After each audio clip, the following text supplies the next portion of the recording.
சென்னை எழும்பூர் எத்திராஜ் சாலையில் தனியார் அடுக்குமாடி கட்டிடத்தின் 2வது மாடியில் இயங்கி வந்த மசாஜ் பார்லர் ஒன்றிற்கு திருவல்லிக்கேணி துணை ஆணையரின் தனிப்படை போலீசார் ரெய்டுக்கு சென்றனர்.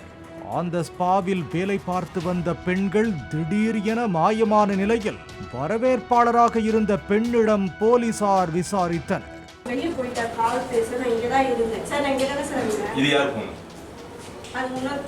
எங்க பொண்ணுங்க அது எப்படி தெரியாம போகும்? ஆளுங்கள வர சொல்லுங்க. உள்ள 2-3 கபோர்டு லாக்ல இருக்கு, அதெல்லாம் ஓபன் பண்ணி காமிங்க. எப்படி போறாங்க வெளிய? ஏதாவது என்ட்ரி ஏதாவது எனக்கு தெரியலங்க சார், எனக்கு சத்தியமா தெரியல சார். ஏப்பா தெரியலனா இத உங்களுக்கு 3 மாசமா நீ வரவே இதுதான் உங்களுக்கு ஒரு சட்டப்படி பதில் சொல்லுங்க. இல்லங்க சார், ஒரு நீங்க தப்பு பண்ணலனா உண்மையை சொல்லுங்க. எப்படி ஓடுனாங்க அதை மட்டும் சொல்லுங்க. அவங்களுக்கு சப்போர்ட் பண்ணி தேவையில்லாம நீங்க சட்டப்படியில சிக்காது. உண்மையை சொன்னீங்கன்னா நான் அவங்களுக்கு சப்போர்ட் பண்றதுக்கு அப்புறம் இவ்வளவு பேர் இருந்தாங்க, எங்க போனாங்க? எங்க மறந்து மொத்தம் 5 பேர். இவங்க 2 பேர். இந்த பொண்ணு இன்னைக்கு தான் வந்தா இன்டர்வியூக்காண்டி, அவளை ஃப்ரண்ட் ஆஃபீஸ்ல போறதுக்காண்டி தான் அவளை வர சொல்லியிருந்தாங்க. அந்த பொண்ணு 2 நாளைக்கு. நீங்க வந்து மசாஜ் ட்ரெயினரா? இல்ல சார், நான் பியூட்டிஷியன். சாதாரண உடையில் இருந்த பெண் காவலர்கள் அறைக்குள் சென்று ஆய்வு செய்த போது ஜன்னல் வழியாக இறங்கி சன்ஷேடு ஸ்லாப் மீது 3 பெண்கள் பதுங்கி இருந்தனர். சேஃப்டியா வாங்க மேல. நீங்க சேஃப்டி ஒண்ணுல பிடிங்க. ஒண்ணும் பயப்பட தேவையில்ல, உங்களுக்கு சர்டிபிகேட் எல்லாமே இருக்கு. அவர்களை பத்திரமாக போலீசார் மேலே ஏறி வரச் செய்தனர்.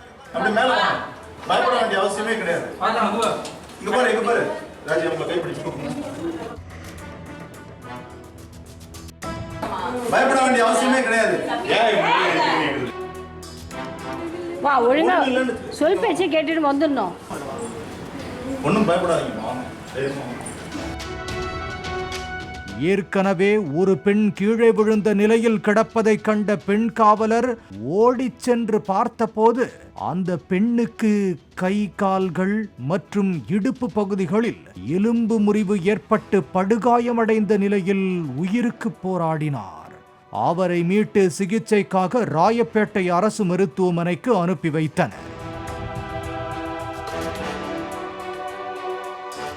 ஆயனாவரத்தைச் சேர்ந்த 33 வயதான அந்த பெண் கணவரை பிரிந்து வாழ்ந்து வருவதாகவும் அந்த பார்லரில் கடந்த 1 வாரத்துக்கு முன்பாகத்தான் பணியில் சேர்ந்ததும் தெரிய வந்தது.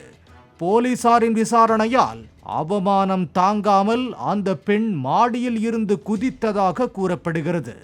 மீதமுள்ள 4 பெண்களையும் காப்பகத்துக்கு அனுப்பி வைத்த போலீசார் அந்த மசாஜ் ஸ்பாவை நடத்தி வந்த அருள், மேனேஜர் மனோஜ் ஆகியோரை தேடி வருகின்றனர்.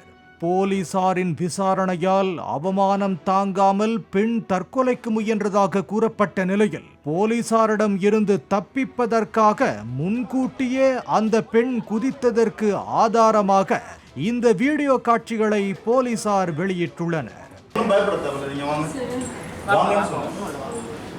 ஒன்றும் பயப்படாதீங்க. நீங்க வாங்க, இங்க வாங்க.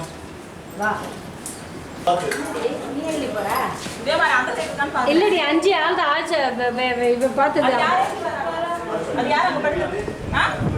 அங்க ஒரு பொண்ணு இருக்கு பாருங்க கீழே. பாலிமர் செய்திகளுக்காக செய்தியாளர் கதிரவன்.